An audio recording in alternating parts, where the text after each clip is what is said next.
All right. Takes a second. So I think we're ready to start. It's 6:30 and thanks, this is great, really, it's wonderful. I feel like we just turned a corner and now we have really live and in person and it's quite exciting. And so I guess the rule for the masks are, there is no rule that people can do what they want. And if they feel that they need a mask, please wear one, otherwise we don't really have them to pass out. Anyway, it feels a little weird sometimes without a mask. CPR trained. All All right, right, so so- anyway, oh, you wanted to start. Yeah, welcome everybody to the Neighborhood Outreach Forum for Ward 5, June 8th, 2022. Thank you all for coming, especially Ward 5 people and any of the people from the public, and naturally our city officials. I really appreciate it. My name is Larry Cataldo. I'm the chair of the Citywide Neighborhood Committee. And don't forget to sign in if you haven't done so already. Our mission is to advocate for the neighborhoods within the city of Portsmouth. And in that endeavor, we address a number of problems such as diesel idling and noise and fumes, dilapidated homes, and lawns and so forth. Parking problems, lack of sidewalks. We also have, we can address safety issues along the road, along the streets, and an assortment of other issues. That's what we're all about.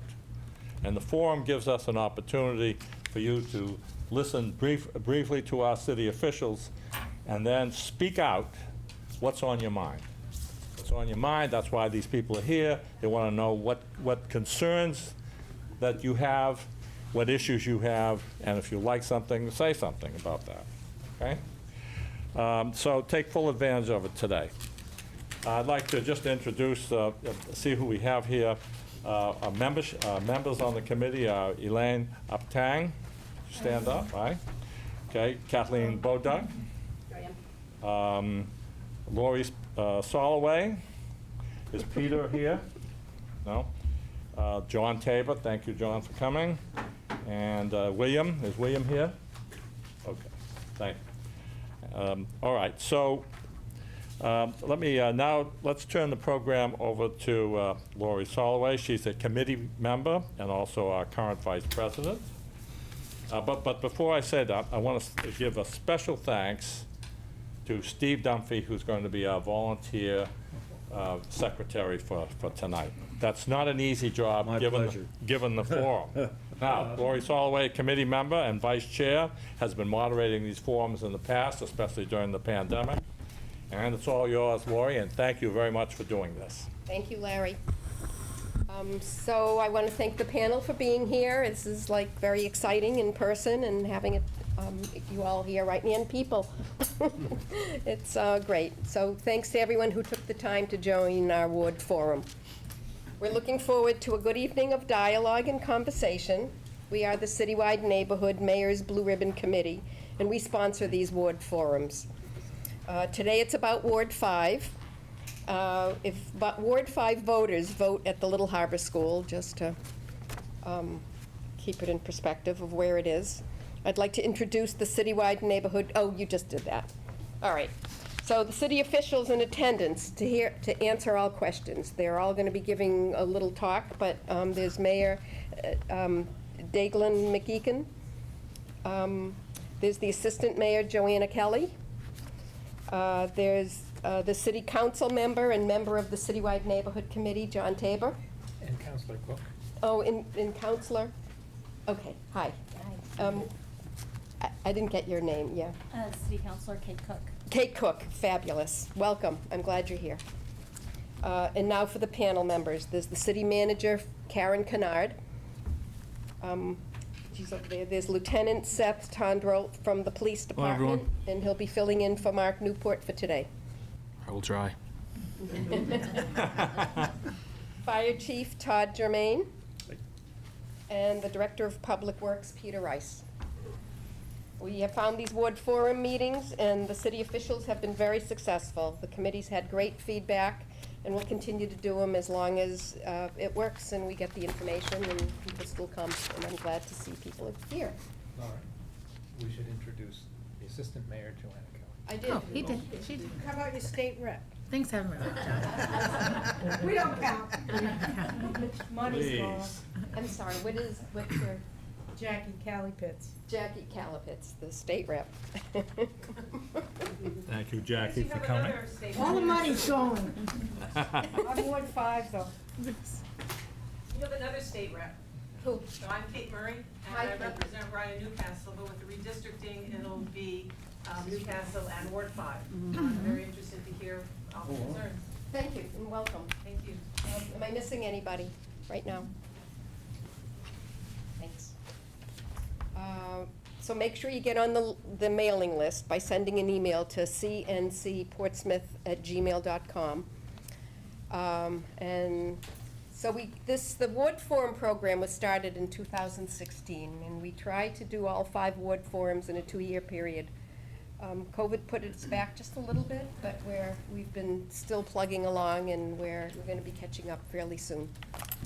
So, now back to the panel members. They will each give a brief overview of things going on in their department. When all speakers are through, we'll go to the question and answer part, and as for the timing, we're aiming to do this in an hour and a half, but more important, we wanna get all the questions, we want time to answer all the questions, so we won't cut anybody off. This will be your time to ask our city official questions about safety conditions, safety issues, public works projects, budget, taxes, and other issues facing the city's residents. We're gonna start with Mayor Declan McGeechan, and if you can just offer a few words that you want. Sure. Thank you, Lori. Thank you, Larry. But most importantly, thank you all for coming and being a part of your government. I think this program, and I'm sure Counselor or former Counselor Esther Kennedy would correct me if I'm wrong, but I'm pretty sure this was started by Mayor Sorrell, the Citywide Neighborhood Committee, as a way to get more feedback and engagement outside of, the Howard Hall over there where you have 3 minutes. This is more of a dialogue, and it's more of an interactive opportunity for us to try to answer questions, but I think more importantly for you to realize that there is a lot of you out there probably having very similar concerns and opportunities to share those concerns and those opportunities with us. So I'm excited to be here. I'm excited for the questions, and I look forward to this being the start of a conversation with some of you, a continuation of a conversation with others, but really to make sure that you guys know that, as my father would say often, that the role of citizen is the most important role that we have in our government, and thank you for living up to that name tonight. Thank you. So, I don't have anything to add, but I'm just happy to be here and to hear from everyone. all right, so then we're gonna be starting with, I'm gonna give the list, and then Karen Kennard, the city manager. We're gonna then go on to Seth Tondrell, who was filling in for Chief Newport. Then Fire Chief Todd Germain, and then Peter Rice, the Director of DPW. So, Great, thank you, Lori. Karen. Thank you. Hello, I'm Karen Conard. For those of you I haven't had the pleasure of meeting yet, I'm here to talk about some of the work we've done and some of the things we have to look forward to. And right as this new council took office, the senior leadership team and the council met in a retreat and developed some goals together. And one of the priorities of this administration is to hear from and to inform and to get out into the community and do more of this. So we really are intent on identifying all voices and making sure we understand what the pulse of the neighbors and the neighborhoods are. So just some updates on what's going on in the city. This past Monday night, we approved a budget, and we are proud of the work that we did for that. This week, we also affirmed for the 11th time our AAA bond rating. We had a bond sale yesterday, and our financial advisors told us that because of our AAA status, the savings in having that top spot versus the next highest ranking is $679,000. So to achieve and then maintain the AAA bond rating really does pay huge dividends to the city. You may know that we bought the community campus property. We closed on that back in March, and we're proud to inhabit the building. Our recreation department has moved their headquarters there. We've kept all of the core tenants. We're proud to be members of that community. We see a lot of synergies, both educational and recreational. The goal would be to work with the school department and the school board to relocate the Lister Academy, currently at the Sherburne School, over to the community campus. And then I know the focus of the council will be to determine what else should take place at the property in the building. You know, we've been the lucky recipient of ARPA funding. Just the other day, we received our second tranche of $6.4 million. And the other work of this council will be to decide how to allocate and expend the remaining ARPA funds that have not yet been committed. Peter's going to talk about a lot of projects that are going on, but some highlights include the renovation of the Hanover Garage downtown, which will be a 3-year project. We've improved the Bridge Street lot in anticipation of that work at Hanover. We've added 125 parking spots. We've also lost some to outdoor dining, so parking remains a hot button issue. We will be doing lots of work that you'll see, paving crews and all that fun stuff, because it's summertime. We've had lots of economic development opportunities downtown. We've been working well with our congressional delegation to obtain congressionally directed spending to really help us with projects that otherwise we wouldn't be able to advance with the dollars we have. Those projects include the Little Bay Water Line and the Great Bay Interconnection for emergency water with Dover, and we partner well with them. We've got some new key staff on board, a new planning director, Beverly Zent, a new chief building officer, Shanti Wolf, a new economic development professional, Sean Clancy. Soon we will have a new city attorney. So a lot of change and a lot of wonderful people coming on board for senior leadership. So I'll stop there. I'm happy to answer any questions as we go along, but I think I'll turn things over to Seth at this point.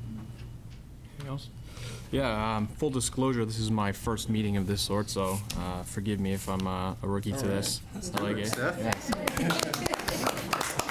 But I do, as the mayor said, I do appreciate the spirit of it. I am a Ward 4 resident, so don't hold it against me.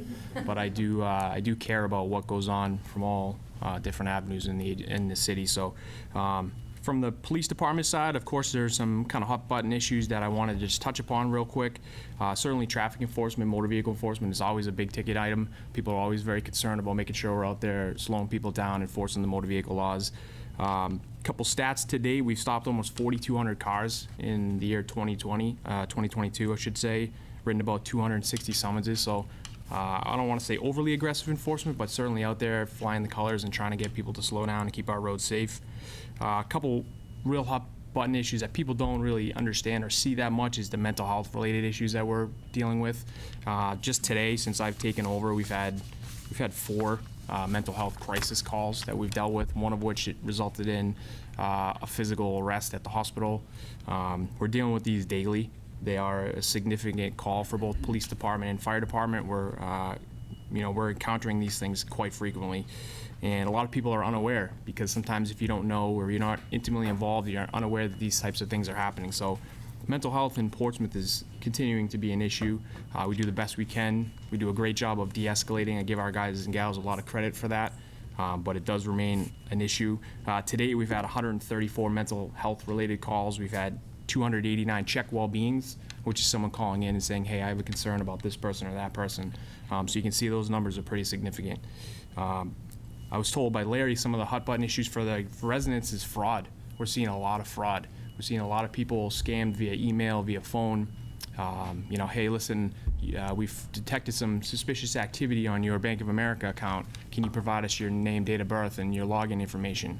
I can tell you to date we've had 47 cases in Portsmouth, and we've had some pretty significant felony level cases where we're in the tens of thousands of dollars in loss. So that's something that we continue to battle and pushing forward. Hopefully, put out some information on our social media and through press releases to try to raise some awareness, because we've seen a lot, way more than we should. Obviously, the recent events across the country with gun violence, particularly the school shooting in Uvalde, very sensitive issue. I know a lot of people are very passionate about it, as they should be. I get a lot of questions and have fielded a lot of questions about what's the Portsmouth Police Department's response. What kind of plans do we have in place if something like this were to happen? I brought just today just an example of something that we carry in all our cruisers. We have response plans in place. We have maps of all our schools. We have primary and secondary and tertiary plans in place on how we respond to the scene, what we do upon arrival, what the initial responding officer's responsibilities are, and then the follow-on responsibilities. And we drill these things quite frequently to include tactics, to include what we do when we get there, incorporating medical and fire into that response as well. So it's something that we are up on, and I've worked for another agency, and I can tell you definitively that, you know, we're second to none in terms of our response and our planning. So that's something to kind of hopefully allay some concerns, but it is something that has been on kind of our minds recently. So that's really all I have. I mean, I have more stats. I'm here to answer all the questions I can. You know, policing in Portsmouth, like I said, I live in Portsmouth. I don't get to take my uniform off and just go home and forget about it. I take it very seriously. My kids go to the same schools that I protect. So the questions you have are very similar to the questions I have, and the concerns that you have are, you know, very similar to what I have. So I'm here and willing to answer all your questions. So thank you. Thank you very much. Yep. Hello, Todd Germain, I'm your fire chief. Just to recap some activity in the fire department. As some of you are aware, we took delivery of our new aerial truck back in the, so back in the spring, late winter, early spring. And we've been wrapping up our training on that. It's been in service for a few weeks now and serves the southern district of this. It's stationed in the southern district of the city of Station 2, but it covers the entire city as the primary aerial truck. We recently put our rescue boat back in the river, Marine One. It's docked down at the Port Authority, and we're ramping up our annual training on that to make sure that everybody's proficient in the operation of that. We work with the Coast Guard and the Marine Patrol on the river as the rescue agencies, and we're the only rescue agency on the river that actually puts people in the water to bring people out of the water. The Coast Guard doesn't do that, which we found out a few years ago. So we spend a lot of time working on getting the patients out of the water. So we're busy with that. We recently, with the help of Peter Rice and his folks, upgraded all of our HVAC systems and all of 3 of our stations from just very old and inefficient technology. So we're hoping to realize some efficiency savings with those in the next, hopefully right away. You might have noticed our front ramp at the central station's been replaced and dug up and replaced and dug up and replaced a few times due to some water issues that have happened outside of that area, but affected our area. So that has been completed again. We have completely updated at our Station 2 on Lafayette Road is our Emergency Operations Center. We've completely updated the entire IT and communications capabilities in that room to the latest that we could get in there. So that will help serve us in the event of an emergency where we have to operate the Emergency Operations Center.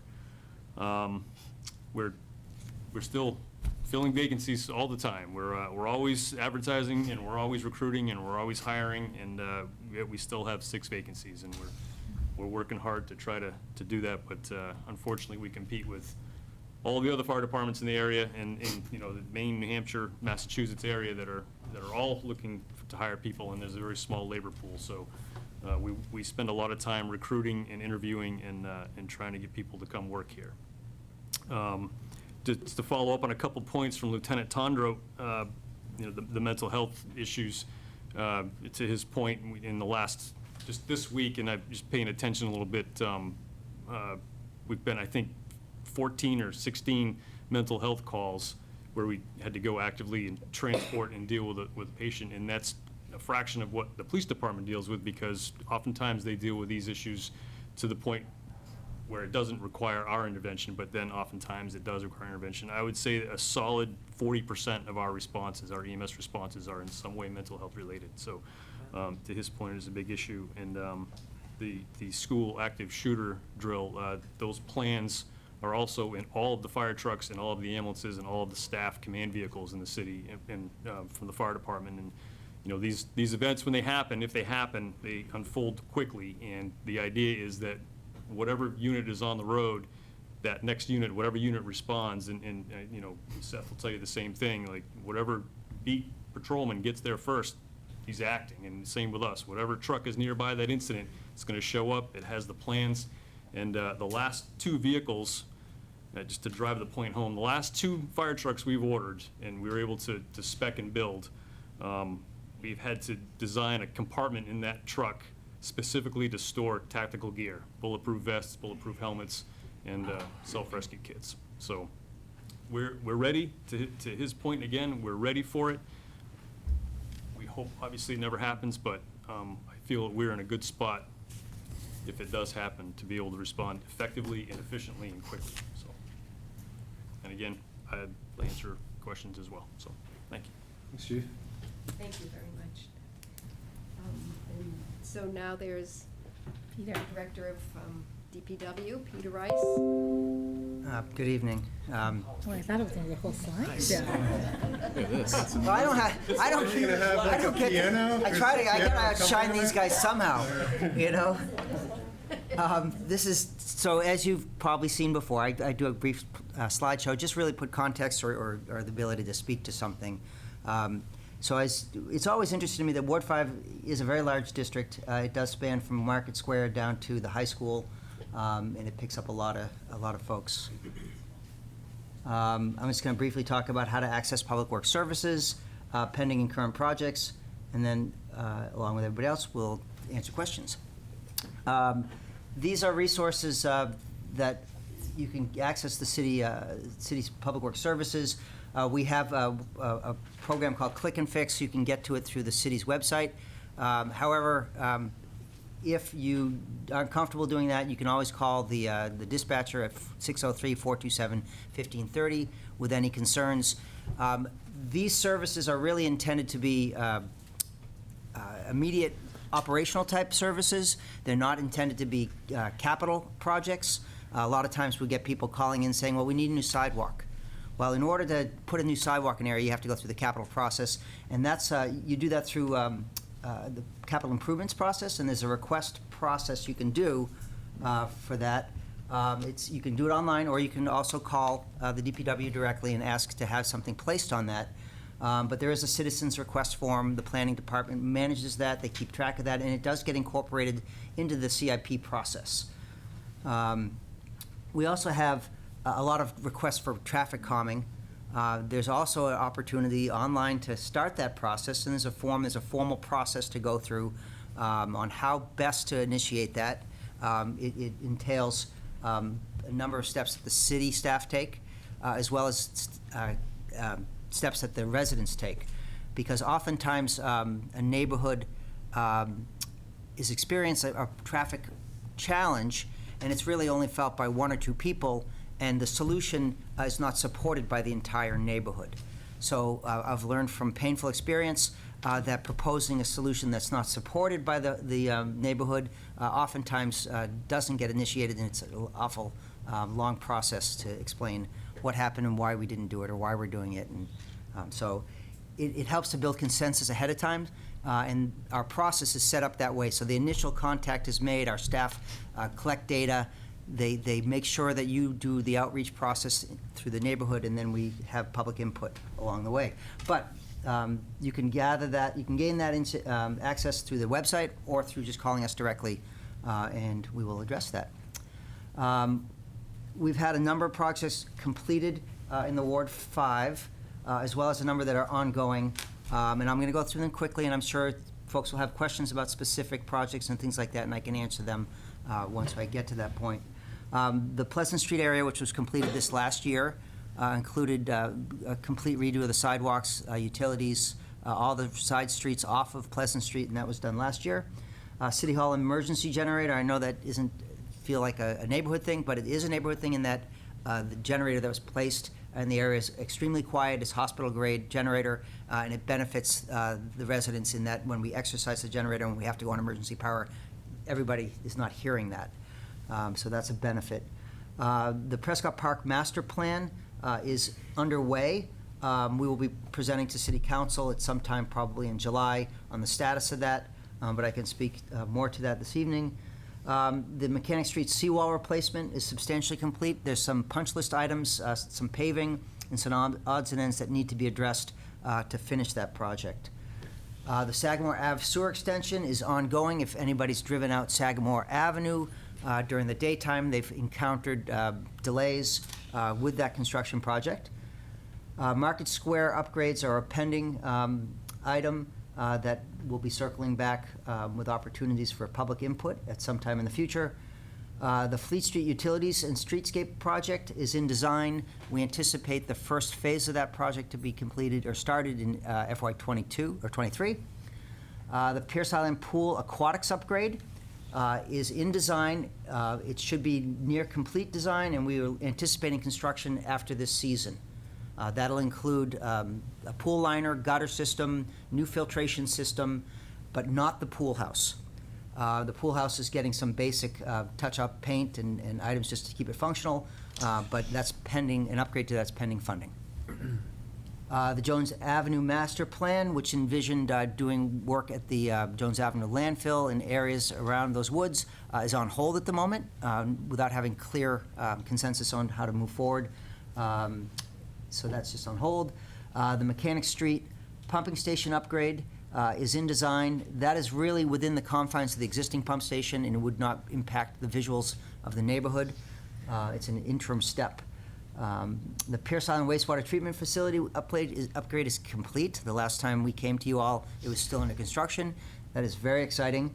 And then there's a Pierce Island Trail extension that we've selected a contractor, and what the trail, if anybody goes out there, you kind of come to a dead end and you can't go around the front of the treatment plant. This trail will complete that loop, and it's a beautiful view up the river, and we're really looking forward to having that amenity for folks to be able to experience the Pierce Island. It's beautiful.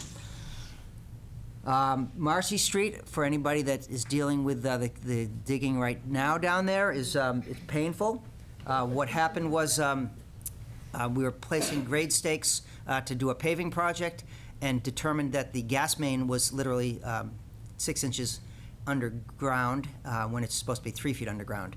That fell into an emergency situation from Unitil, our gas provider, and they had to come in and stop our project to do an emergency dig to replace the gas main, which will include some of the side streets off of Newcastle, off of Marcy Street. So we're hoping to be able to pick that work up and complete the paving in the next month or so. Newcastle Avenue from Marcy back to South Street is also on the docket to be done as well. So that'll be exciting. Little Harbor Road, we did base course paving on that last year. We're going to be doing final paving this year. South Street paving is anticipated to start probably next week. It'll start from Junkins Avenue and go all the way to Lafayette Road. And then the wastewater force main that goes from the Mechanic Street pump station up to the treatment plant is completed, and that includes a new force main underneath the bridge as well. So that's something that was an emergency repair or replacement, and we're excited to have that complete. With that, there may be odds and end projects that I didn't cover, and more than happy to chat about. All right, so now we're next to the next phase of this. You get to ask your questions, and you can ask it of whoever you want, and get the answers. I think this is a Peter question. The rail trail, Peter? That's really exciting. The rail trail's under design by DOT, and they're saying that they're going to start construction next year. The city has monies that were previously allocated to augment what the state's doing, but at the completion of the state's work, they'll have a stone dust path, and we're really excited because that ties in nicely with the future skate park that is moving forward in design currently and anticipated construction summer of '23. So we're really excited about that. It's going to be a really nice amenity. I just have a quick question. So I heard that the rail trail is supposed to, where they're supposed to have a trail from the north to the south. It's supposed to go through all the states, and I didn't know if the government was giving money. I didn't know what the program was. Or That's the East Coast Greenway. Is that probably, okay. Yeah, it's a nonprofit organization that's been working with states, and it is anticipated this would be part of that. Oh, okay. Thanks. Any questions? Yes. So mine's also for Peter. Regarding the trash schedule, on the website, it says that the pickup starts at 7 o'clock, but South Street is definitely before 7. Yep. South School Street sometimes is, sometimes isn't. This week, I didn't get picked up at all. Recycling did, trash didn't get picked up. Mhm. Is there any kind of schedule, or, I didn't know if it was because of the Marcy Street, our street was closed off on Tuesday, so I didn't know if that impacted, but is there any notification that the schedule is gonna change, or? The schedule typically doesn't change. If there's a snowstorm and school is canceled, we will cancel trash collection, and it'll be done on the Saturday afterwards. The website needs to be updated to reflect that the people are encouraged to have their trash put out the night before, because the schedule does shift depending upon what's going on with the staff. So if it's so the long and short of it is, it does vary. It varies, and it can vary that morning, so it's hard to do advance notice. As a result, it's not intentional. Usually the schedule is pretty fixed, that they're coming through it around 6:30, 7 o'clock. They pass my house, I live on the corner south of Newcastle, about 6:30, pretty typically. So. Yeah, South School Street switch, I mean, it used to be later, and then it suddenly changed, and now kinda, it's a little bit all over the place. So I would encourage you to have your, as noted in the ordinance, that folks should have their trash out the night before, and then that way you don't have to worry about the start and stop. So, and I would like to say, yes, I could give you a definitive on it, but it changes really based on the staffing that's available in the morning, because sometimes people call in sick, people don't call in sick, there's reasons for them to go earlier, and it can change really dependent upon what's going on. So we try to keep it as consistent as possible, but it does vary. What phase, or what's this, the trail around Pierce Island, around the end of it? What, is that in design, or is that? We've bid the project, so we have a contractor, and we're working on executing the contract. Okay. So the intent is to have it built this summer. I just have a comment for Peter. Sure. Congratulations on Pierce Island. It looks absolutely fantastic. I couldn't believe it when I went out there. Thank you, Suki. It's really, really wonderful.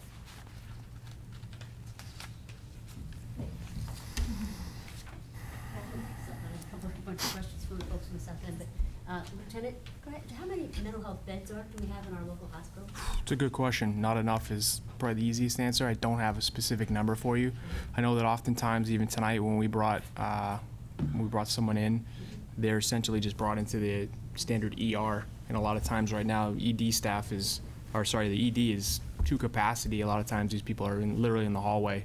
The actual pod, which is off of the emergency department, I believe they have 4 secure detention areas that they may go into. And then you obviously have the BHU, the Behavioral Health Unit. That's a separate part of the hospital. Generally don't go right to there from the ED. I don't know how many beds are over there, but in terms of the emergency department, when someone comes in off the street, if you will, there's very few.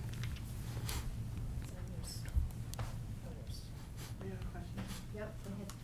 I was just gonna mention, I guess this goes to Peter Rice, the wall at the Point of Graves Cemetery along Mechanic Yep. Street is sort of falling in. And there's a couple places where it looks like it could fall in soon.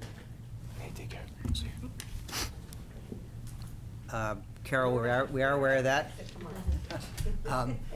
And we're fortunate we have an active cemetery committee that helps advocate for funding, but that's in need of, I think, some stabilization. But it's the challenge that we face on working in cemeteries and around cemeteries is it's very prescriptive in terms of the types of activities we can do and how we go about doing it.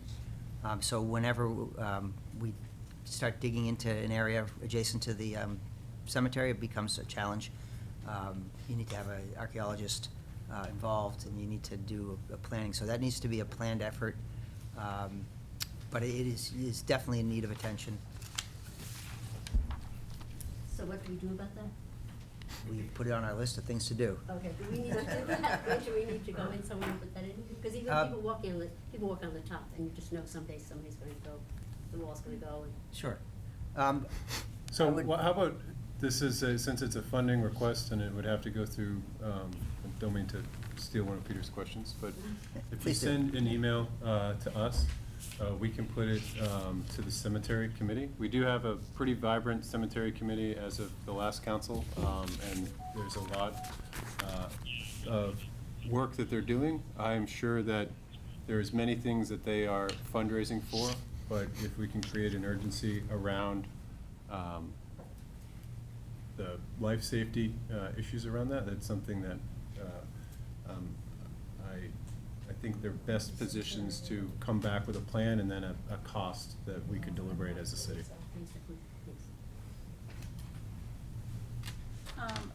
A quick question, actually two questions. One, Pete, if we could start at 7, that would be great, because we do have a lot. I'm sorry, say that again? If we could do trash at 7, I know that's what it says on the website, that would be really nice, and I don't know if there's a way to do that, because we are seeing a huge number of extra animals in our neighborhood. We just had a Canadian goose get taken out by 3 foxes, so there's been some trash that has been in the street, so I don't know if there's a way to do that, and I understand the complexities of that, but if there is, that would be nice to know. I appreciate the request, and we will adjust the website so it reflects that the starting time, people are supposed to have the trash out the nights before. We need to, from an operational standpoint, our guys do a lot of trash collection, and it's very difficult to get it all done, and we need to do it in the time frame that we have available. So, it's really something that, it's something we're aware of, but, people they're accustomed to putting their trash out the night before, and we pick it up in the morning early, so. I'm just making the recommendation, because I know we've had to clean it up a couple times. My second. I'm not clear how picking it up later would correct that problem. By To putting me, it out the night before, there's more time for animals to get into the trash, that's all I'm saying. And if we kept it at 7, and we knew we had to be out at 7, or that would be nice, or if there's a time we have to put it up, just to keep the seagulls and everything out of the trash. I would encourage folks to use toters that have tops on them that are secure. It's wind-driven trash is a challenge as well, and would like to encourage people to have trash cans that have tops that secure. So. My last question was about the mental health. During the $9.6 million budget, I brought up a couple times that maybe we could add, instead of officers and other people, we could add support for mental health. And tonight we hear there's a need for that. Mm-hmm. A lot of communities are adding people to social workers in particular to help, so the police officers aren't doing social work, because I know you're semi-trained in that, but there's still people that could be more trained. Absolutely. And same for the fire department. I understand that too. So I guess my question would be to the city is, what are we doing to support that? Not only mental health in our employee community, but also in our community. And then we see some issue in mental health in our schools. Mm-hmm. So I think it's across the board. It's Yeah. a real issue right now. And I know a lot of communities have looked at that, and I have brought it up through the budget cycle a couple times, not just once, but a couple times. And we didn't address it, so I guess my question is, how do we address it now or moving forward? And it doesn't need to be answered tonight, but it would be something I would love to hear from. Mm-hmm. Yeah, unfortunately, I don't have the answers to the budgetary stuff. That's kind of, I don't want to say it's above my pay grade, but I wasn't involved in those specific, you know what I mean? Maybe in a couple of years, hopefully, but I could tell you from the department standpoint, I know we do lean heavily on, we have a mobile crisis team that's, in play now, which is helping us. I'll be 100% honest with you, I would love to have somebody on call right now that we could have come in and assist us. So I do think that the pendulum is shifting towards that, that being in play. I've had conversations with Chief Newport about that. It's certainly something that is on the forefront of what we need, because it would be effective. We've seen it be effective. I'd like to say that we do a really good job. I don't know that the police and fire always get the credit they deserve, because how well we do dealing with these situations. As you say, generally the first call is to us, and we usually find someone in a bad spot, and we do a good job. But if you told me I had a tool that could do that job better, I would absolutely utilize it. So, If I can add to that, Chief Newport and I chatted about the budget, and he made a point to remind me, so I'm happy to share that in the police's strategic plan, there are mental health workers in some capacity in their strategic plan for next year, And I don't know if there is an ability to reprioritize or move that up, but that's what's in their current strategic plan. Thanks. Larry? Yeah. Now, I have a preparedness question for, really mental health is quite a problem here, but it has to do with school shootings, and I know that you mentioned, both of you mentioned that. We all are well aware of what happened in Texas and the delays, and I just wanted to know if, on your training, what you plan to do, or what you is on the plans to make sure that an active shooter is safely put down. Mm-hmm. No, it's a great question. I'm glad you asked it. So we have, I could talk ad nauseum on this topic, but the primary objective for us is to get there and stop the killing. So that means if you're by yourself, if you're with a second officer, you're going in. I don't know the specifics about what happened in Texas, but our training is, as the chief said, if you're the first officer there, if you got a coffee at Starbucks and you're driving by Little Harbor and it comes in, doesn't matter. You're the first officer on scene. You'll be the first to go in. As I stated, we have response plans in place, which give us clear, definitive kind of objectives, entry points, room numbers, door numbers, to help build situational awareness for that officer or officers as they approach the scene. Follow-on plans for command level people that show up, because at some point someone has to get there, plant their feet, and take command. These type of situations are a self-deployment nightmare, where everybody with good intention in their heart wants to come and help, but a lot of times too many people doing the wrong thing sometimes can be not advantageous. So we have plans in place. We also have breaching equipment and cruisers for us to make a hasty entry into a building, to include, to break windows, to pry doors open. Those are in play on most of our cruisers. We obviously have rifles in our cars. All of our officers are trained on that. So we have, in my opinion, a robust complement of tools at our disposal to help us in the event, God willing, of something like this happening, that we get there, we expeditiously make entry into the building and take care of, whatever needs to be taken care of. So again, I can't say enough that, I've been on our regional SWAT team for 15 years. I'm very passionate about us being good at what we do, and Portsmouth is good, and we're prepared. We have more tools in our cars than a lot of other agencies have. And I think that's a testament to the level of our training. To include the fire department, as he talked about the tactical equipment that always causes people to gasp, why does the fire department have tactical gear? Because once this thing has been de-escalated from a threat level, a lethal threat, and it's now kind of a medium or a warm area, we're going to get the fire department in there with us. We're going to have called rescue task forces. They're going to come in and help triage medical and get people out. So all of those things are in place, and we have that here, and it's something that we train frequently. So I'm very confident in our ability to handle that. Just a follow-on question. Sure. That is, how autonomous are you if you're the point officer going in and you have a second officer to make a decision on the spot? 100%. Thank you. That first officer on scene, we train it, we drill it. That first officer on scene, your job is to get in that building. Okay, thank you. 100%. So just to follow on to that, because there's 2 points that that you didn't mention that I think are worth mentioning. After Uvalde, I sat down with the superintendent of schools. There's no plans that can be shared with me or any of you, unfortunately, because they need to be somewhat disguised. But there is an active dialogue that goes on with the schools on a daily basis, not only to respond to threats when they physically present themselves, but in terms of trying to engage before with any person that may present a threat in the school. So that's one thing that it's not something that it's only training to respond, but it's training to prevent from a citywide, system-wide collaboration.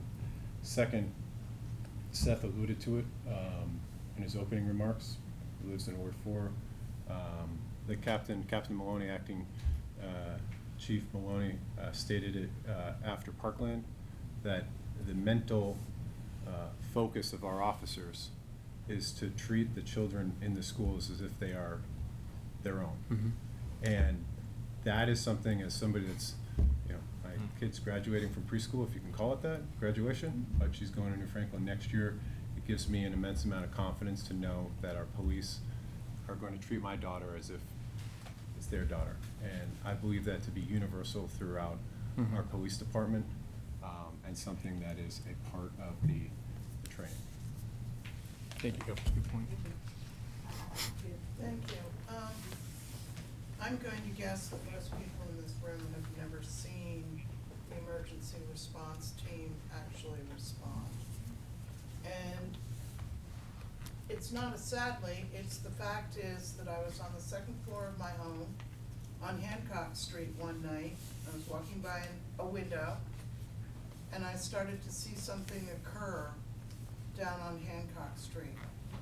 And every person in this room should know that they should be really proud of both the police and the fire department. I watched an emergency response team on both departments. It was quiet, it was smooth, it was something that made me so proud to live in this town. It also made me feel a little bit more secure. And it takes 6 to 8 people to respond to one person having a crisis. And those two departments moved in and commingled, and they weren't encroaching upon this person, but they de-escalated a really serious situation, and they still made that person feel like a human being, and they treated him graciously and honestly. You could hear them talking because it's an 18th century house. And it made me just really, really aware of what it takes for these two departments and how well they co-act together with no idea of one department arriving first or the other.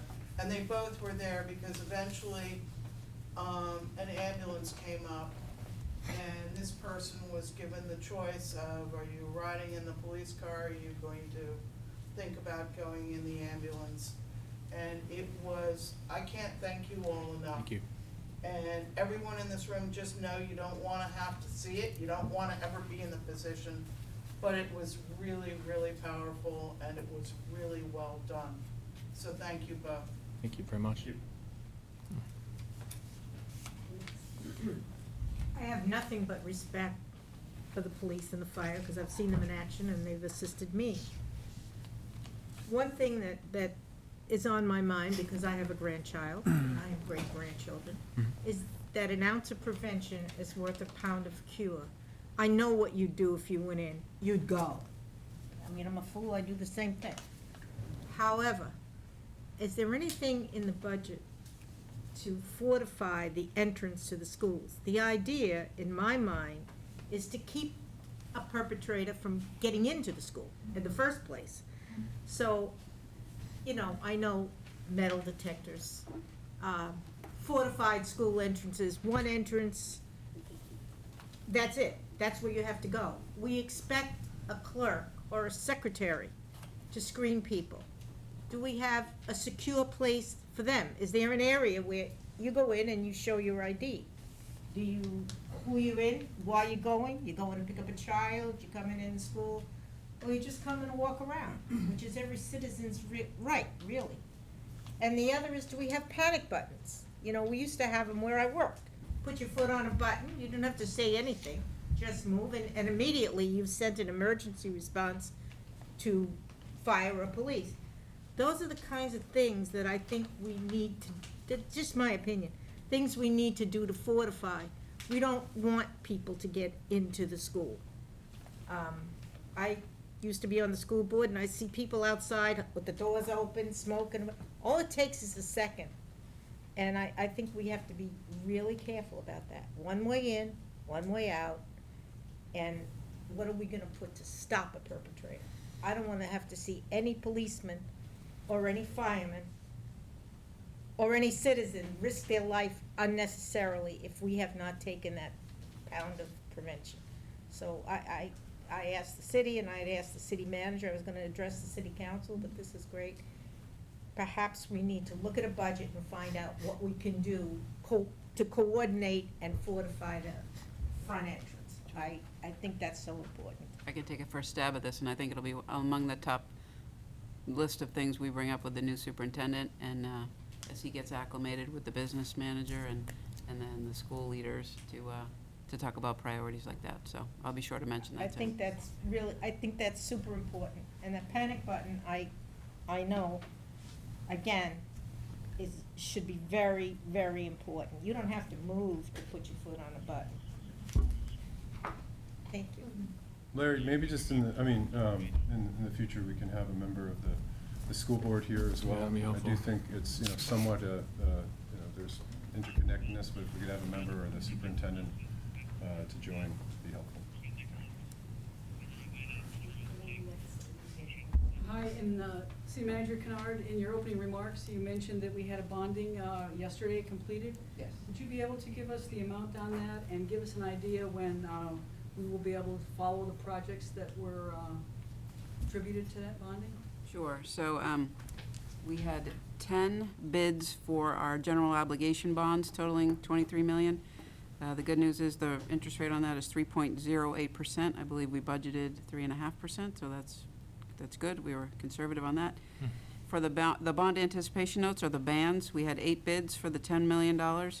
And the interest rate for the bands, which are the 1 or 2 year short-term bonds, are 1.76. I believe we budgeted 1.75, so we were right on with that. And those were for projects previously authorized, and we will share updates as they become available on the projects. Thank you. Yeah, kind of a question for both the police and DPW. I have been really grateful that you filled the potholes on my street, but as a result, I've noticed a lot more since COVID is mostly over, or hopefully mostly over, that people driving on residential streets at somewhat excessive speeds, and particularly when there's trash and recycling pickup, I see them not always being very cautious about passing the truck. Really good slow down for school buses, but other than school buses, there's like very aggressive, and I don't know if the police department or if your public works people on trash and recycling pickup have noticed that there's much more aggressive speeding and passing on residential streets. Well, I can speak to my staff, are very concerned about it. It's people may not realize that trash collection is the most dangerous job in the city. I understand the risk you guys are running, but our staff are in harm's way every day, and we've had incidents where, people have been seriously hurt. So, your point is well taken, and, we try to put as much flashing LED lights on them. We try to make it very visible, but folks have no compunction about just accelerating around a vehicle, and oftentimes in difficult situations where other cars are coming in the other direction. We have talked about potentially, trying to do some public education. I don't know if, it would be a state law they'd have to change to be able to say you have to treat them just like you treat a school bus. Staff have asked if they could do that, but that's a serious, that's a big deal. So I think it'd be worth pursuing, but I can speak to that, and Seth could speak to, the lieutenant could speak to. Yeah, certainly. Uptick in that as well. I can't say specifically that we have, but I would recommend anytime you do see that, please call us. We have what we call directed patrols. So every zone in the city, we have hot button areas or areas that we focus in on to generally derive from complaints or people calling in saying, hey, listen, we're seeing an uptick on speed on Elwyn Road.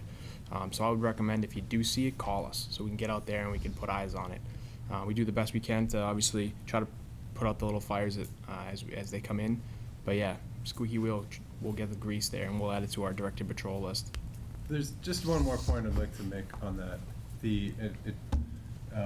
An example of what I've come to now believe after 2 years in the council and now being the mayor is that cars will go as fast as they feel comfortable going throughout Portsmouth. The reason that this is a good example is because the potholes were actually slowing people down before, because they didn't feel confident going through. I see Nancy, she's in my neighborhood. We're talking about Bartlett Street now. And the goal of Bartlett Street, and as it's being redeveloped, is to make it more narrow so that people feel less safe going super fast down that. I think that everybody in this room would say that they drive on Cass Street probably slower than anywhere else, you know, in Portsmouth, because you're weaving in and out of cars. Now, there's a balance. People don't want that in their neighborhood in terms of just, you know, taking a longer time to go through. But it's a balance that we have to strike when we're redoing streets to make them harder to go fast. We should have corridors, obviously, from emergency response that people are able to get in and out faster. But for our roads, internal roads, I believe it's a focus of our parking and traffic and safety to make sure that by design, people have to think about driving on them more than simply how fast I can get through them. And that's, I think, you know, what hopefully, as we continue to redo streets, something that we're gonna, you know, we saw with Fleet Street, we saw with Bartlett Street, a larger conversation around how can we, when we redo the street, how can we make it so it, you know, and the positive side of that is that we get to put up trees. We get to, you know, put in sidewalks, things that are, you know, could slow down cars. Hi, Robin Russo. I'm glad this squeaky wheel gets oiled first. Back in April, there was a meeting at City Hall with Jane Farini in the legal department, with myself, Sue Polydor, and Jackie Kelly Pitts. It came about as a result of the city's change in the handicap placard situation last October. People with handicap placards all of a sudden started getting a lot of parking tickets, because the city was always more in line with state law, which basically says that people with handicap placards are not to be bothered, essentially, in parking areas. But there is an exception that says, except if the city thinks that they want to charge these handicap placards, it needs to be, you need to let them park there for free. Let's say it's a 3-hour zone, double that time to 6 hours. But our city's not doing that. So I had met with the Governor's Council on Disability, and they asked for that meeting with the legal department, who instructed us that they were going to meet with the city council and the Parking and Traffic Safety Committee. As a result of that conversation, we were told that a, quote, parking study was going to be done. So also during that meeting, and I had spoken to Peter Whalen, who is on the Parking and Traffic Safety Committee, where this new change in handicap placard rules came about. And I said, Peter, why did this happen? And he goes, one person on Bow Street complained that somebody with a handicap placard was parked in front of her building all day, and she was ticked off because she had to pay $200 a month for the garage. And I said, I don't blame her for being upset, because that is not easy. There's a lot of walk-ups downtown. If you live in Market Square, we have, you know, walk-up buildings, you know, people living over the shops or restaurants. And then we've got 55 Congress Street, 8090 Fleet Street, no resident parking, about 40 or so units per building, 0 parking. Now we have Court Street that was passed by the planning board with not enough spaces for the building. Rockingham doesn't have enough spaces for their building. They have a little bit of parking in the back, and they're all dumping into TD Bank on after hours. So we have a real problem downtown, and it's not that easy. You could say, oh, well, you got the garage, but it's not that easy to schlep your groceries during snow, wind, ice, and rain. It's not that easy to schlep your groceries and live your life on a daily basis all the way from the Parrot Ave parking lot, which is about a mile from your buildings downtown. So we, the people of downtown, are asking for resident permit parking. And that came up in the meeting in Jane Farini's office, that this woman was mad on Bow Street, which unfortunately had a trickle-down effect to handicapped placard people. And so it all goes back to resident permit parking. that our neighbors are mad. And it had to goes back to planning boards of Christmas past that should have known better. I don't know any planning board or zoning board that would pass a project without any parking whatsoever. Mostly it's on street if you're in inner city areas. I've been on the zoning board for Durham and Portsmouth. You never approve a project that way. So what we're asking for is resident permit parking for downtown. For me, I live in Market Square, but I know also Islington Creek area had a pilot program, which we were so happy about, and hopefully that's gonna move forward. We'd like an update regarding that. We're looking for it to come to Market Square as well. I know that Jackie Kelly Pitts talked about not potentially having it by neighborhood, let's say South End sticker, Market Square sticker, but having a City of Portsmouth sticker. Okay, so we have your question, can anybody address it? Can you put something in writing and? So I'm asking now, my question is that when can we expect to see a resident permit parking program permanent for city residents, or I don't know how it's structured, whether it's Islington Creek, Market Square, South End neighborhoods, by neighborhood, or by City of Portsmouth residents only. When can we expect that resident permit parking program? I can take a stab at this. The balance that we have to strike with the resident permit parking is that the parking that would be taken up would also be the parking for the businesses. That's right, that because people- we built 2 garages for the businesses, and we're all paying that tax dollar for it. So now it's the residents' turn, because we need to balance the needs of the businesses with the needs of the residents. Certainly. And the attempt is always to balance, and I typically find when both sides are equally upset, we found the balance. The goal for parking garages is always for long-term parking. That's where we want people to park, because we want people to go in on the downtown very easily to shop in the stores. Our new parking program is designed to increasingly get more expensive as you're parking on the street in the high zone areas. But I think another part of your question is handicap parking, and I think that's something that we could definitely carve out on there to make sure that I'd like to. So I know you want it to be long-term parking in the garages, but it's not functional for people who live in the city. It's not functional for the Islington Creek people to park there long-term. It's not functional for Market Square or South End people to park in those garages on a daily basis, coming and going with groceries and work and everything else. It's too far away from their homes. They should be able to park in front of their homes and put the Massachusetts and New Jersey people in the parking garages and let them pay for the day that they're there. That's where they belong. That's what we're paying our tax dollars for. So we can park in front of our own homes, so we can come and go to the beach or do our errands, come and go, our groceries, and not have to schlep to garages every Yeah, I mean, I would love to be able to say that we are going to create a parking spot in front of every house. I don't think that's gonna happen.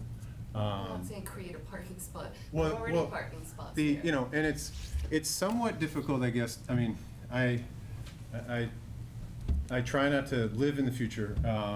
I think that we will, in the next 20 years, we will likely have self-parking cars.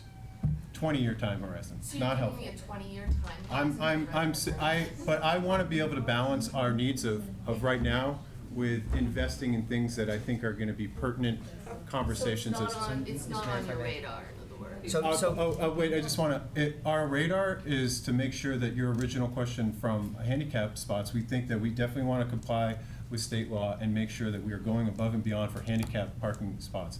I think any resident parking program, that if we were to do something that if every resident had the ability to park in the downtown, there would be no parking for any shopkeepers. And we've talked a lot about. In the garages, that's what they're there for. I know Peter wants So, to speak, Mayor. Mr. Mayor, if I may, so in 2012, a parking study was done looking at parking demand throughout the city. That information was used to inform land use decisions. We are currently in the process of going through an RFQ an RFP to revisit that master plan so we can look at future demand and help inform the land use board's decisions as we move forward. Legal department has reviewed the handicap program and what we do and associated with that, and have found that we comply with the law and that we're in compliance. That does not mean the council has the opportunity to revisit that. We look forward to presenting that information at some point in the next month or so, if that's the desire. You know, it is a good opportunity. We understand parking is very vexing for everybody, especially folks who choose to live in the downtown area, and that is the nature of that type of environment. You know, we will continue to work with everybody, and we're doing, you know, we're doing the study, and I would let that study play out so that that information can be used to help inform decisions as we move forward, instead of just making rash decisions based on anecdotal information. It's important. We have a parking principles that the council has bought into. It has helped direct us successfully over the last 10 years. And it's important to realize that parking is not a tax-funded program. Parking is a self-supporting program which spins off $2.4 million directly to the general fund, which is the taxpayers, and an additional indirect of $1.8 million. The benefit to the average taxpayer from parking is about $320 per household. The value of the services are significant. So there is a program here, and as the mayor said, there needs to be a balance. And let the master plan play out, and we'll be able to report back to council and help the planning board with decisions they need to make as we move forward. One more point on it, probably shouldn't, but there was a building that was proposed down at the old auction house, the old Elks Lodge. And neighbors came out against micro apartments there because I think rightly they realized that everybody was gonna park in the Parrot Ave lot. You know, that was, you know, that building was gonna be built and everybody was gonna go there. So that was an opportunity where Portsmouth didn't get more housing downtown because there was concerns in the neighborhood around parking. I think that if there are areas, and I'm not stating the acute downtown, but the neighboring areas, if we were to have resident parking, and it's something that I'm open to more citywide, we would be able to mark off the buildings that have, you know, attached number of parking permits to those buildings. So if you say that you're gonna have less parking in a building because you want to lower the cost and you don't want to build a garage, then you would have less parking permits there. Because parking and housing are inextricably linked in terms of the cost to build and the amount of housing that we can have, because the neighbors rightly don't want to be able to subsidize somebody else of saying that we're not going to have parking there. So, Robin, I'm not saying that. And that's to say, I got, oh, well, you knew better when you bought downtown that you didn't have parking.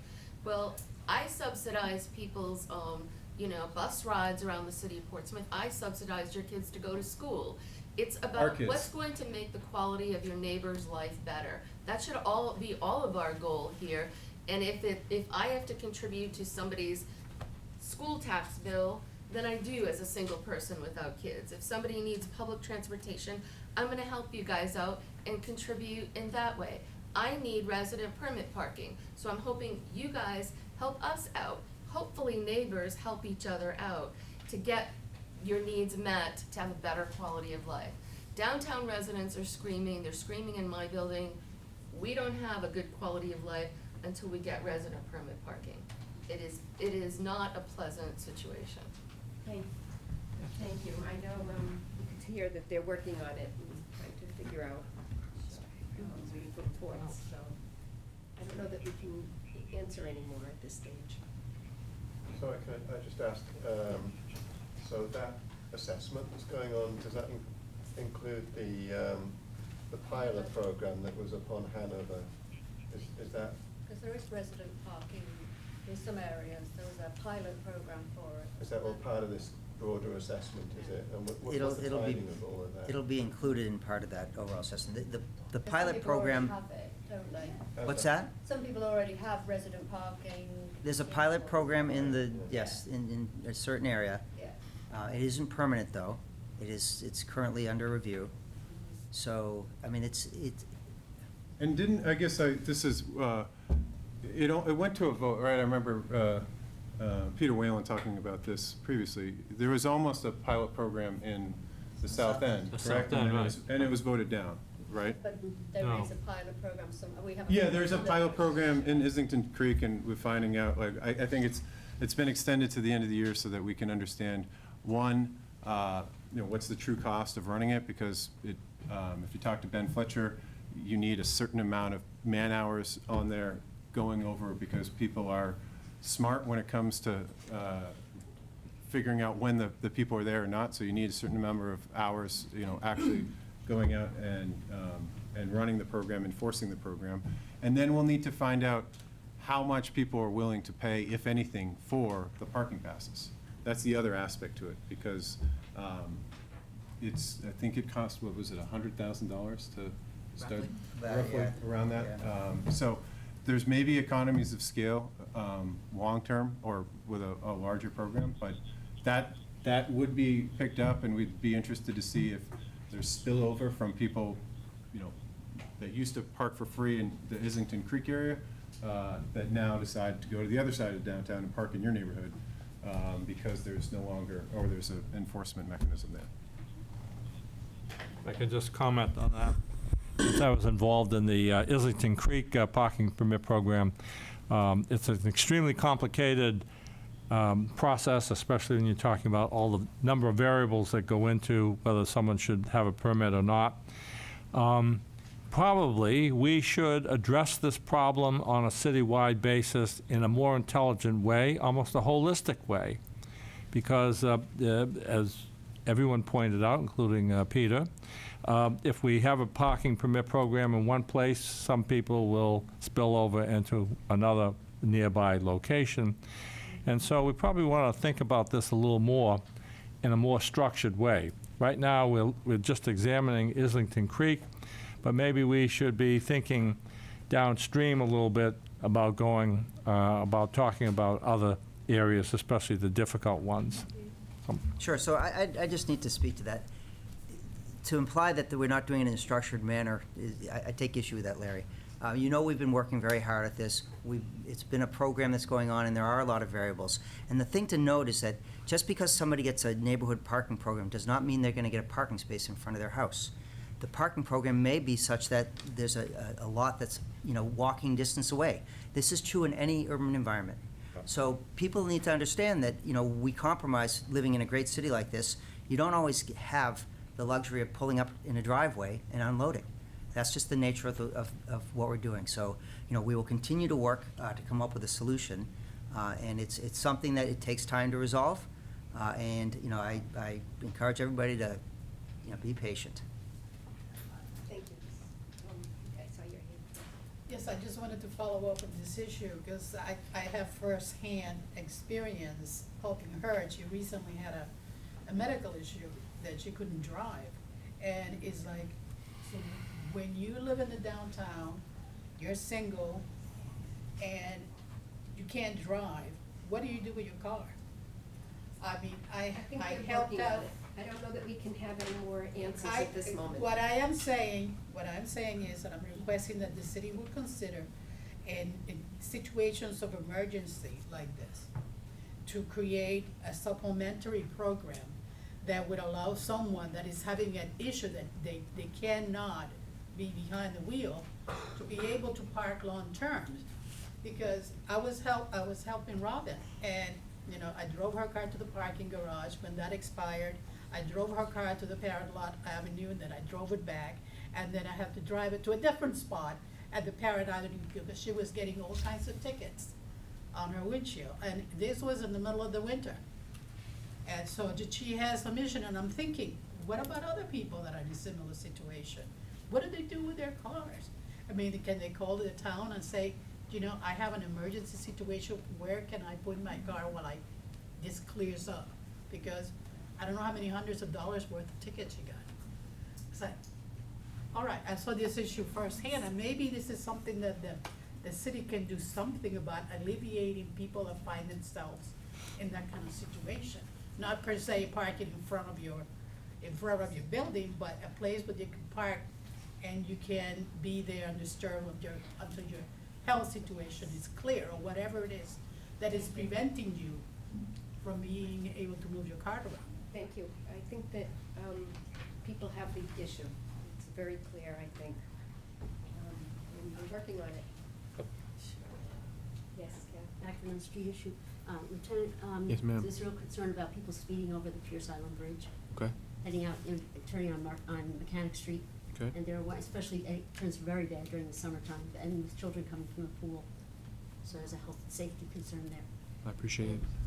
And the other thing is, motorcycle noise, I know it's always a problem in the city, so should I bring up that buzzword, mostly in the summer, but if there could be any kind of patrolling about the noise or. And then one other thing, sorry, I have this whole list. So also for the folks from the south end, they've been talking about, the sounds from the park, and it's going to be contained or modified, or no, patrolled, I guess it is somehow. I don't know who's going to be doing that, or how that will be done, or how that will work. But we understand with the new system, it's all going to, there's gonna be some kind of control over that. You know, anybody here know anything about that? Well, the new executive director, I think, has been pretty good to work with. We should just talk with him. So, her, and then it's something that you can always reach out to us directly. I think part of the, you know, we will not have a permanent stage at the park, but in terms of some of the modifications to the park, I think it will be likely that the noise is further muffled because of where the stage will be located, or the area for the stage, not the permanent stage, but the area for the stage will be located in a way that directs the music away from, and then has the ability to kind of cordon that off, at least from the plans that review, and I know that we're pretty close. Yeah, we do sound monitoring as well. We have sound monitoring. We pay for a consultant to set up, and he's got monitors, and he's got, if it hits a certain decibel level, a red light goes off, and they have to, you know, And they're on site, are they during any kind of concert, or? the equipment is on site and it's set up, so it's monitored. And who's the guy who turns down the knob when it goes red? It's the folks that are working at the Arts Festival. It's worked well. Okay. Yeah, I've seen it happen, you know, and it's worked well. And we have monitoring records to show, you know, decibels for all the, you know, so, and if we see a situation where it's tracked high, we follow up with them and say, hey, listen, we tracked high, why didn't you guys respond to it? Okay. So it works. Okay. What, can I ask one other question, sorry, on the front? Peter, the other thing too is crumbling brook, Crumbling bricks? you got it, yeah. Crumbling bricks. Should we just report that to Click and Fix, or? and On some of the sidewalks are- sidewalks? Yeah, There's a number of locations in the south end that have bricks that are crumbling. right, in You- large numbers. Yeah, you can Yeah. do that. It's the nature of those bricks, it's the type of brick that was used at the time. Mhm. So, Is there money to replace those? there are monies, they are not allocated to the south end at the moment. So the areas will be, you guys have had quite a bit of investment. If there are dangerous spots. Yes. I see a hairy eyeball coming around the corner. There's another one who happens to be So paying for them. if there are specific areas that need attention, do a Click and Fix. Okay. And we will see what we can do. Thank you. I guess it's an attaboy, but I don't know if it's going to Peter Rice, because I thought Kathleen was gonna talk about it. No, it's yours to But I do. wanna thank whoever got the bill at the South Meeting Church, South Meeting. Yeah, that was, Children's yeah, Museum. Joe Almeida spearheaded that. Okay, so we appreciate that, because we really missed that. My question is, what is the relationship, whoever rents that building, are they supposed to keep up the outside? It looks pretty lousy. They are. The lease agreement has that they invest capital monies in lieu of payment. They are currently working on a capital plan and looking to get grant monies from the state. We have a one-year extension on their lease, and so this year is we're gonna define what that means. So the tenant is going to try to get funding to make it look better? Correct. Let But me what jump- happens is, depending upon the scale of that capital, the city also participates in some of the, but it's part of their lease agreement. It's a payment in lieu of the lease, so they're required to put money into the building. which includes the outside. The windows need to be replaced, some of the trim needs work, so, And the yes. tenant was seeking grant funds from the state, and the program was delayed due to COVID, and now it's restored to the point where the tenant is applying in this grant season. Okay, it seems like it's kind of basic lawn, weeds, just sloppy, like really sloppy. And I- Okay, well, that's something we can talk to them about. Yeah, I just had a couple of follow-ups. First of all, that was redone totally not too long ago, so I guess my question It was a while ago, Esther. Well, It was my question over is- 10 years. Still 10 years, I mean, it was redone with paint and everything. So I'm hoping that if the tenant can't do it, there's a plan for the city to follow up, and I'm not sure what that plan is. So that would be very nice to see. Because a lot of us spend a lot of time and money to get that up and going. The other thing is, I think it's important for those people that are worried about parking. There is 2 committees, it seems, that are looking at planning and zoning, and they're meeting on a regular basis. Counselor Beth Monroe is in charge of them. And I would really encourage people to go to those and start talking about parking, because we have a lot of zoning that doesn't require very much parking. So I would encourage that. Lastly, I like this setup. I've been to a couple of committee meetings in the last couple months where the counselor sat here, and I would hope that moving forward, we would have this horseshoe set up so we don't have the back to from the counselors. That would be very nice. So I really appreciate this, and I hope it can continue for other meetings in this room. Thank you. Just on that, I like that too. It's usually, sometimes it's a function of like having a look at the screen and having Zoom participants, but, Zoom is here, it's not going anywhere, as evident by like the job that I do to pay the mortgage. So we should try to accommodate, when we're thinking about how do we talk to the public and also, engage in any Zoom participants. That's a good idea, because it is, I've been on that side looking at the Zoom and feeling kind of weird not wanting to shut anybody off, so it's a good point. Yeah, Kathleen mentioned the motorcycle thing. I'm just kind of wondering what the policy is about motorcycles. It's my understanding that the loud mufflers are illegal. So what I don't understand is how they can be on the roads. And it's a real quality of life issue. And, I was just in Spain recently, and they have none of this in some of these big cities. And it makes a huge difference. I mean, I don't live on a main street. The Spaniards don't have the Harleys, for sure. Not as much as we do. They also don't have the, Ducatis, it's not right? the Harley, it's the Harley that's been changed Yeah. over. Yeah, And I I don't agree. understand why they're not ticketed, and they're just allowed to drive through the city. I don't get it. Yeah, it's a fair concern. I certainly live close to Lafayette Road, and it's loud. I can hear it all night long, particularly this time of year. When officers encounter loud motorcycles, I know we do stop them. It is, a saturation issue. There's a lot of them. And to your point, you can buy a stock Harley and then you go home, have an inspection sticker on it, go home and put on slip-ons or whatever, and now it's, exceedingly loud. So certainly something we focus on, particularly now, particularly through the downtown. That seems to be a hot button issue. People come through the downtown and always want to get on it. I know our downtown officers are cognizant of that, and when they can, they try to enforce it. But yeah, it's certainly an issue that I appreciate. I almost feel like if you put a cruiser on these main roads that they're on Yep. the weekends, you could pull over Sure. hundreds of them. Sure. Yeah. I think the word would get out that you're not welcome. Yeah. I don't know, it's just frustrating. It can be difficult to enforce sometimes, the way that the laws are written, because we have to have certain decibels, the bike has to be revved, we have to have the meter held a certain distance from the exhaust pipe. It can be almost prohibitive for us. So just having an illegal thing doesn't cut it? Well, I mean, certainly you can conduct a motor vehicle stop for that, for a number of different noise ordinances, disorderly conduct, stuff like that. But the specific statute of enforcing the loud exhaust, it's tough. The state does not make it easy.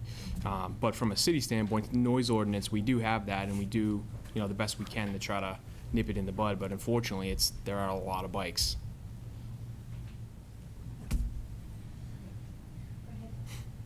I know I'm not in Ward 5, but I want to share a couple of thoughts. I spoke with at least 10, maybe more people on Bartlett Street and around Bartlett Street, and towards the end of Bartlett Street, and everyone I spoke with said that they are really frustrated with Bartlett Street, you know, Islington and Bartlett Street and in Hodgson, and people are not following, I mean, they're amazed that there has not been some major accidents there.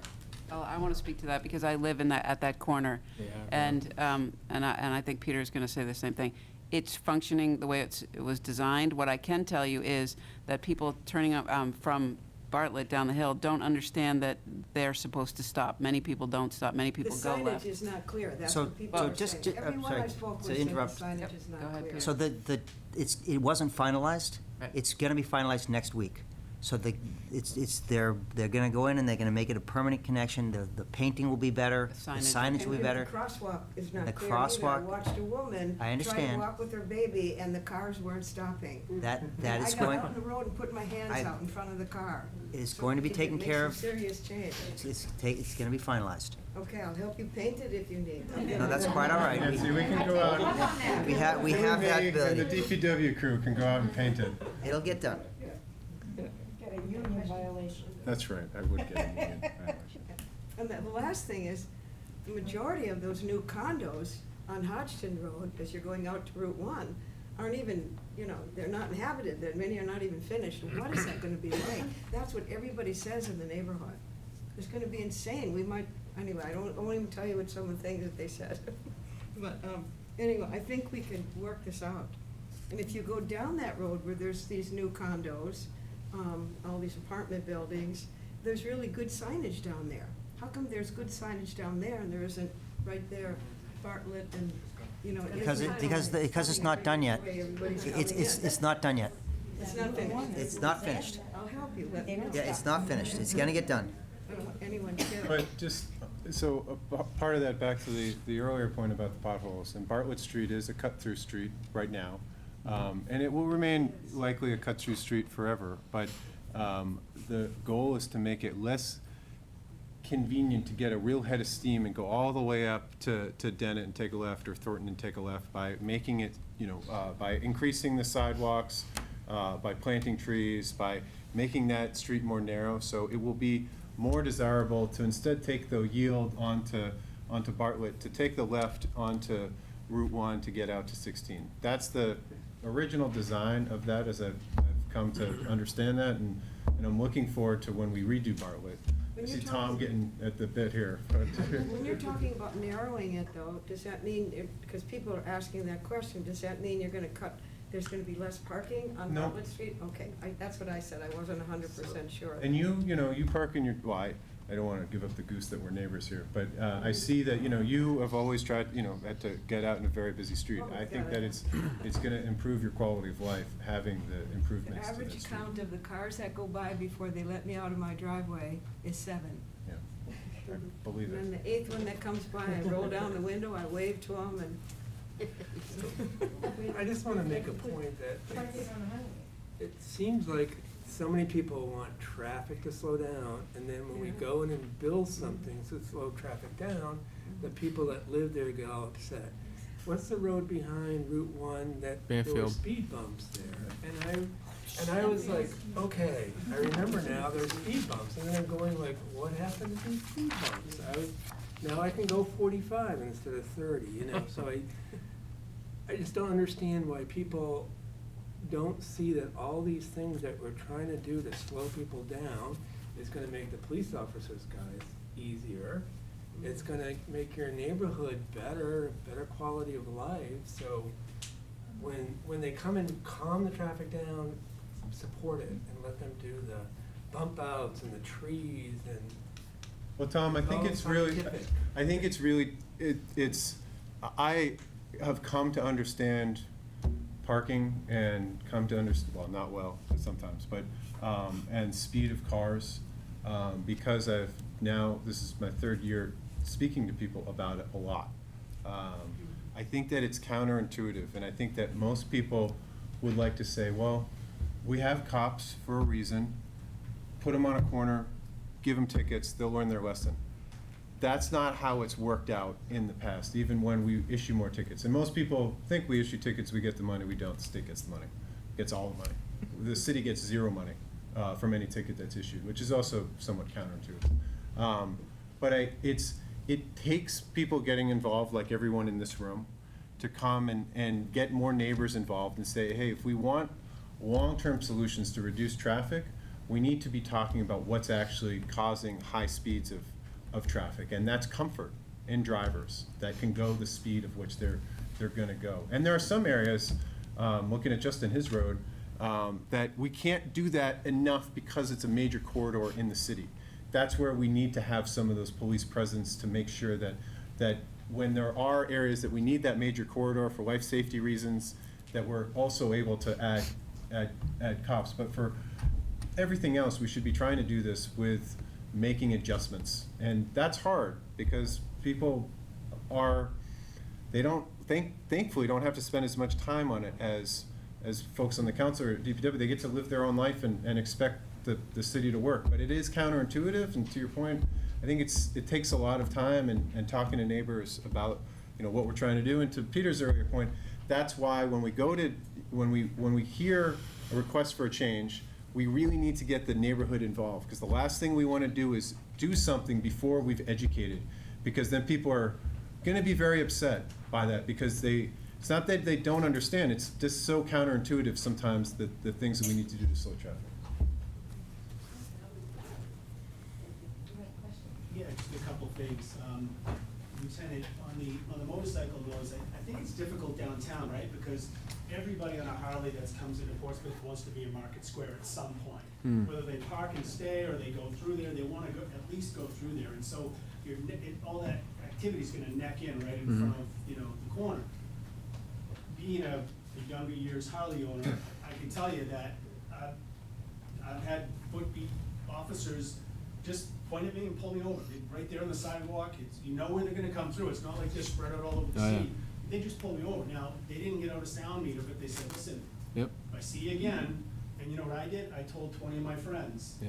And little by little, I didn't go through there anymore on that, yarning on my bike at all. And I don't know, it can't hurt.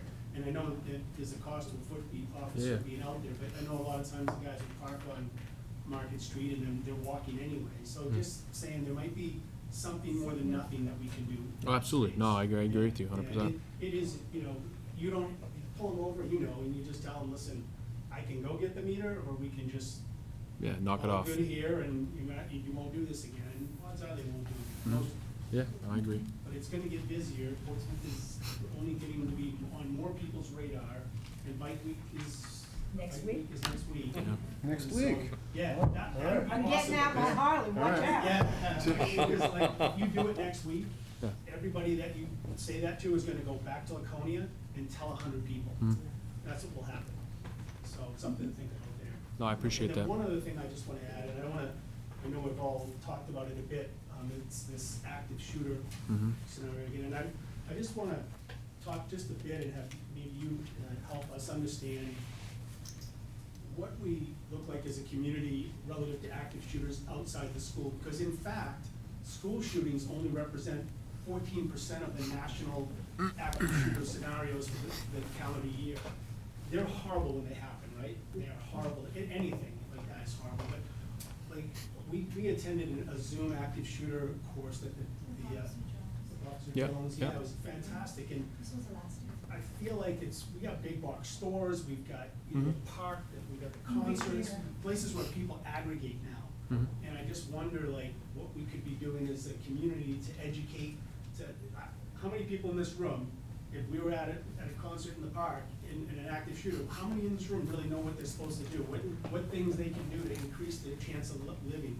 I didn't, and so anyways, this is something I'd love to. No, I don't disagree with you. I think the more information, it's sad, unfortunately, that we have to have those conversations, but I do think that having that information, being prepared, only helps everyone in those circumstances. For us, tactically, whether it's inside a building or open air, Prescott Park, our response is not going to change. Our tactics will remain consistent with the ultimate goal of stopping the threat and keeping everyone safe. I don't disagree. I think being more forward-facing and putting out more information can only be beneficial to the public. you know, right now, of course, sensitive time. A lot of people are very upset, of course, with what happened with our little guy at Little Harbor. I mean, I have a son the same age in the same schools, so that hit home with me. So, you know, I don't think, to your point, I think we need to do more of it personally. I think it needs to be something that, you hate to have to talk about it, but the preparedness needs to be there. Hmm?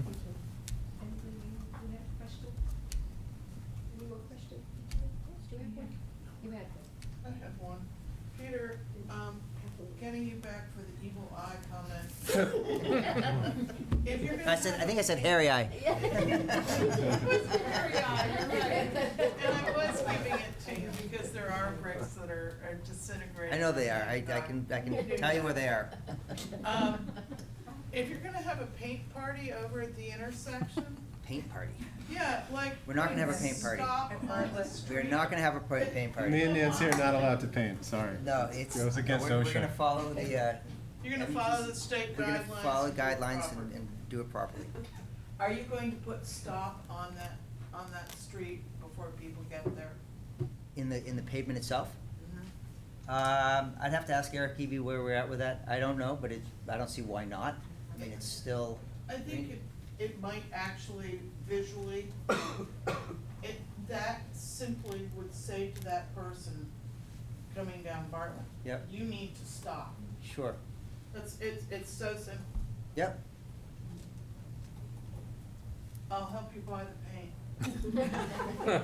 Well, technically you will. You do, but you not- do, yeah. you do already. You already do. I know, silly me. Sorry. And I love Portsmouth. It's just a great town, and I love where I live. I love it. Anyway, and I think somebody mentioned that a lot of new people are coming in and blah, blah, blah. And it's probably easy just to let everything kind of go a little bit because it can, or because somebody's pushing, or, you know, another Harley comes in, you know, another 20 Harleys come in or something, and we say, well, it's hard to enforce that. But if we do that, then we have a different city. We live in a different place. Absolutely. So I think all of us who are here are saying, we really value where we live, and that it's, all of these things are really important to us, and we do thank you for being here. You go to big cities, you can't talk to the mayor and the, you know, city manager and the police and the fire and the public works person. That just doesn't happen. So we're really grateful for all of that. And- Kathleen, can I just make a statement? Kathleen, thank you. I used to work for the city of Peabody, Mass., and I haven't been there for 7 years, but I went back for a wake a couple of weekends ago. Nothing has changed in 7 years. Things that looked blighted are still blighted. You leave Portsmouth for a week, and things change. Come back, you don't recognize. And all you need to do is leave the city to understand how well-maintained it is, how orderly it is, how we prioritize things differently. It's astounding. So if you haven't left Portsmouth in a while, leave and come back. And Kathy, I don't know if that's, everybody to leave. I don't know if that's if it's the last question, I would just want to echo. Oh, there's one more? Okay, but just to respond to you, it's not just because you can talk to your city officials. It's because of folks like yourself and everyone in this room that get involved and help us prioritize things. And I honestly, it's when people ask, like, hey, how do you do it with 2 kids, a job, and all the responsibilities of being in the position, it's an easy answer, because Portsmouth is worth it. It's worth it to me, and it's worth it to every one of you in this room that come and be a part of it. And it's not something that I would ever want to change, and I want to make sure that there's always an avenue to reach out and be your government, because you are the government, whether or not you're elected or not, because we all represent Portsmouth with our vote and with our questions and with these committees and this night. Can Sarah just speak to the question about the need for a new police station? And I understand, I remember the old one being renovated and what the issues are with that. And what was the original price tag that was on the original renovation of the current police station? And how much do you think a new police station is gonna cost? I can take that. Maybe Peter could, but the current cost estimate, which is, given that everything has gone up, was $42 million. What was that? $42 million. Where's that coming from? Well, the same place the paint's coming from. But I can't pay for it all. But the, Susan Perry, yeah. we're still in the process of one, identifying sites. We can't say the site that we'd picked before if it's a non-city-owned site, because then we'd be in the position we were with the Foundry Garage of selecting a site before we acquired it, which is not a great position to be in when you're in real estate transaction. But I would say that the building, and if you haven't had a tour yet, you should have a tour, and we're gonna, as part of the process, like we were gonna bring this forth as a CIP item for this year. And because of COVID, it really delayed when we had the conversation and maybe the will, or it was fresh in our minds. COVID happens 2 years later. Kind of have to start, not over because there's been a lot that's going on, but what we do have to start over with is the participation of the community of whether or not this is in the interests of Portsmouth. I can say, as one counselor happens to be the mayor, I've toured the facility. It does not meet the need of the type of community policing that we want out of our city. It's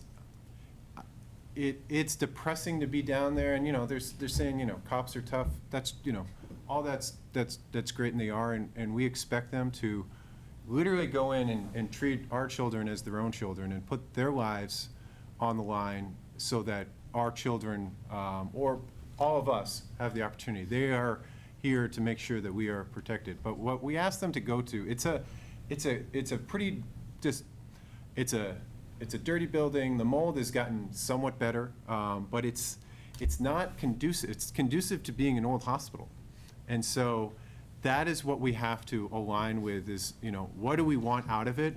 We're going to have to spend money on it, regardless if it's here, if it moves to other parts. And I think the conversation it's the very beginning of the conversation, the public participation, because if the public doesn't want it, it doesn't happen, because you vote the bums out of the office that voted for it. So that's the part where we're in right now, is that we are going to start the public process and begin that to say, hey, this is what we want. And hopefully in that process, in rooms like this, we'll talk about our ideals for community when it comes to policing and doing the types of things that are not capable at the police station right now, just because chain of evidence, you can't really go to places, you're walking perps, there's a lot that needs to change, and whether it's a new building or a modification, that's the conversation it's gonna involve everyone, and I expect it to involve you, if you've asked this question tonight, to be a part of that process and to make it a better process.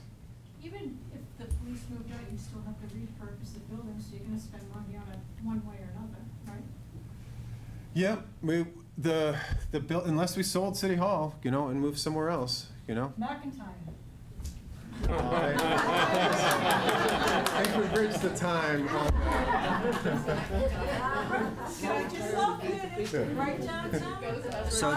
So just so you're aware, McIntyre is same vintage as this portion of the building and has very similar challenges. Yes. So it does, if you invest money here, you invest money there, I'd rather have other people invest it. Make the city people feel better that the county is putting up a complex for $68 million. That's right. And our county tax has gone down, surprisingly. That's So, right.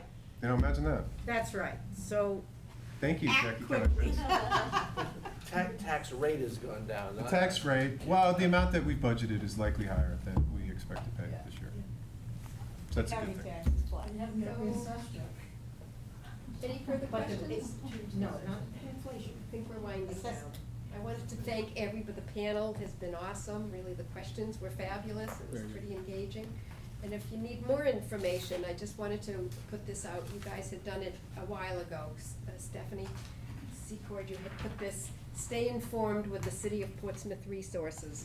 It's a wonderful little piece of paper that's right on that table over there. And there's a QR code, and if you put for those that aren't familiar with the QR codes now, you can just use your camera. And you click on the link that says City of Portsmouth, and there's a lot of information here. If you go to the website itself, you just go, you open up and you go right there, it it's right says there? information, and all the stuff that you want is right there. Perfect. Yeah, very nice. And how about a round of applause for Officer Tondros' first time? Big things ahead. Big things, big things. for everybody else here. while Yeah. we're Although I here. gotta say, none of the chiefs ever had to answer questions. I love it. Maybe I'm just Thank you, engaged. Thank you, everybody, for Lori. coming. I really appreciate it. Thank Yeah, you. thanks for coming, it's great.